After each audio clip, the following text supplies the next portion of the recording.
का माझं वजन उतरत चाललंय, की ज्याच्यामुळे मी अगदी बराचसा बारीक झालो होतो. ओळखीतली लोक, नेहमी भेटणारी लोक मला बोलायचे की काहीतरी झालंय, तू चेक करून घे. आणि मी सांगायचो की हो. माझी एंगेजमेंट झाली होती आणि आमच्या लग्नाच्या शॉपिंगच्या तयारी चालू होत्या. त्या दरम्यानच कॅन्सर डिटेक्ट झाला. वडिलांना सांगितल्यावरती वडिलांनी एक पॉज घेतला. मला बोलले की तुला जे हे दिलंय, कॅन्सरचं जे काय आलंय, त्याला तू शाप न म्हणता वरदान मान आणि त्याच्यातून अशा प्रकारे बाहेर पड की लोकांना दाखवता आलं पाहिजे की अशा प्रकारे बाहेर पडायचं असतं.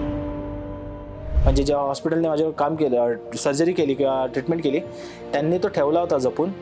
कारण त्यांचं म्हणणं होतं की वयाच्या 26व्या वर्षी हा ट्यूमर होणं is one of the rare cases.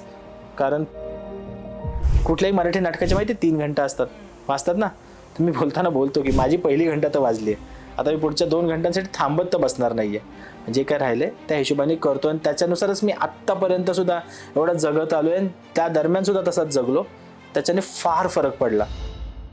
काय रे एवढं घडलं, केमोथेरपी सुरू झाले, कळवलं नाहीस? अरे म्हटलं घरी काय हळदी कुंकवाचा कार्यक्रम होता का, कळवलं नाहीस काय असतं?